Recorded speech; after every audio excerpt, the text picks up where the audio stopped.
All right, welcome back to the end of our measurement error and uncertainty notes. We've got two topics that we're going to talk about in this video, the first being percent error. Now, if you've taken chemistry, or even if you're taking chemistry right now, this is something that is familiar to you, the percent error calculation. As a matter of fact, it was on their reference tables. Occasionally on labs, I will ask you to find the percent error in order to compare your answer to an established correct value. And I'm going to put correct in quotation marks because, as we kind of talked about in the previous video, there's never ever one true measurement of something. We're just assuming that something is more or less accepted as being pretty close to the exact answer. So that's what we mean by correct. It's not that that answer is perfect and there can never be any question of it. It's just that that's the accepted answer or accepted value of something. Okay? But in reality, that's just even if it's accepted and widely known, that doesn't mean it's 100% perfect. Anyways, a percent error calculation is a quick way to tell you if your result makes sense. The formula for percent error is in the chemistry reference tables. It's not in our reference tables. It is the percent error is equal to the measured value of some quantity minus the accepted value of some quantity divided by the accepted value of that quantity. So we have two of the same term multiplied by 100. And it does not matter if your percent error is negative. As a matter of fact, if you look at the equation, sometimes you get people freaking out about, oh, my percent error is negative. That doesn't matter. All that means is that your measured value is less than your accepted value. We just want to know how close it is. We don't care what side of the accepted value it's on. Let's do an example with a calculation. When conducting an experiment to measure the acceleration due to gravity on Earth, your final answer is 9.43 meters per second squared. If the accepted value for acceleration due to gravity on Earth is 9.81 meters per second squared, what is the percent error in your measurement? So I'm going to show you a couple of things that are how you should solve problems in physics.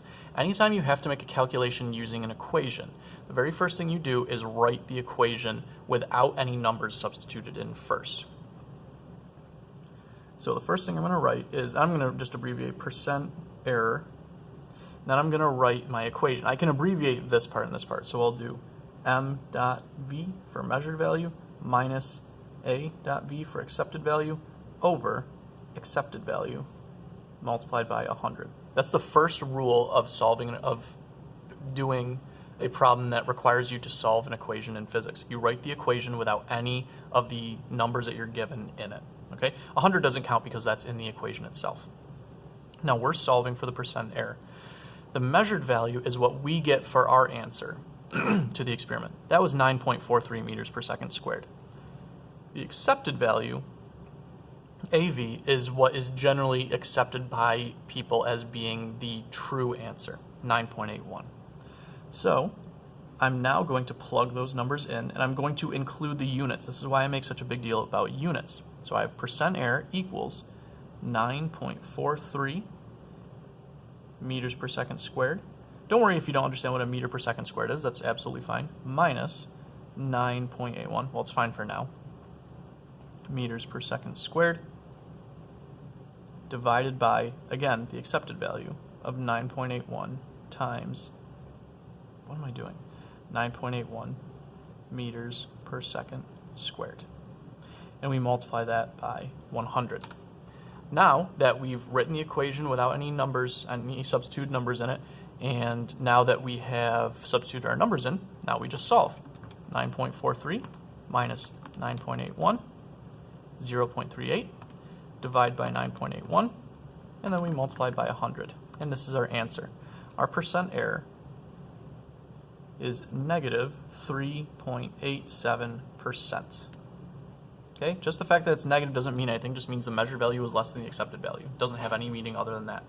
3% error is pretty good. Anywhere under 5 is usually pretty excellent. Anywhere under 10 is good. If you're getting a percent error of like 20 or higher, you really have done something wrong. You probably should redo this. Okay, the Regents is not gonna ask you a percent error calculation. I'm not gonna ask it that often because even though you learn it in chemistry, it's not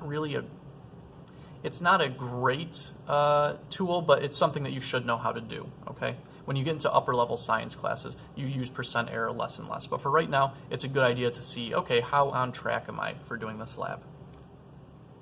Last topic is accuracy and precision. These two words sound familiar. They sound similar, but they have different meanings. The definition of accuracy is how close a data point is to what we would call the accepted value. And again, remember, accepted value is just doesn't mean it's perfect, doesn't mean it's unquestionable. It's just the value that we say is, okay, this is our best estimate. It's our best guess as to what the real answer is. That's the accepted value. Accuracy basically means, okay, well, how close is that data point to the accepted value? Is it right on it? Is it far away from it? If it's right on it or very close to it, then we say that that's a pretty accurate data point. If there's a whole bunch of data that's all very accurate, the data set is accurate. What this means is that there is low systematic error. Remember from the last video that systematic error shifts our data away from the quote-unquote true value. It makes it less accurate.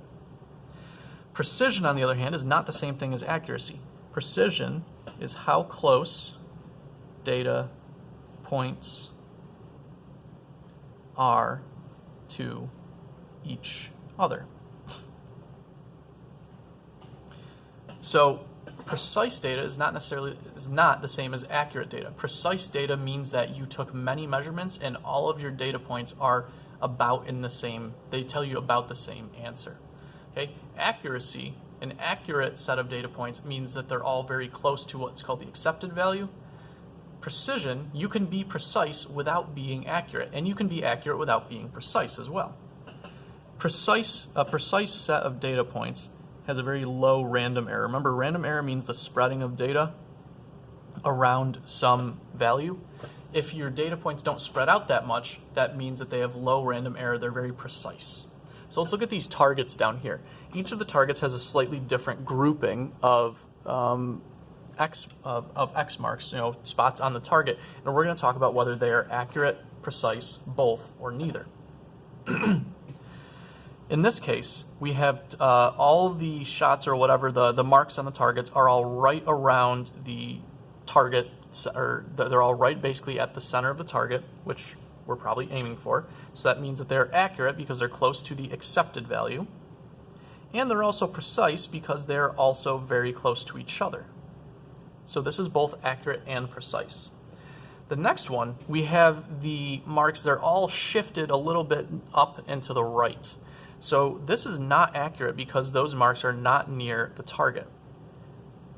But it is precise because all the data points, all the marks are near each other. So imagine this was like there was a systematic error. There was one systematic error that always shifted your data the same way. You got very repeatable results. You had data with very low random error because you did multiple trials and you reduced that random error. But the systematic error kept shifting your data, so you were not accurate. The third target has the marks kind of spread out around the circle, spread out around the center. None of them are that far away, but they're also not close to each other. Because they're all fairly close to the target, the center, that means that this data is actually fairly accurate. Okay? None of the marks is that far away from the intended target. However, it's not precise because the marks are not close to each other. So we would say that the random error here is relatively high. And then on the last target, we have data that is not close to the center and not close to each other. So this is data that is not accurate, and it's also not precise. Okay? So you should have a good idea of the difference between accuracy and precision after doing this. That's it for measurement and uncertainty. That's actually it for everything on quiz number 1, all the topics on quiz number 1. When we come back next, we'll be talking about vectors, which is a different topic. Okay? I'll see you later. Bye.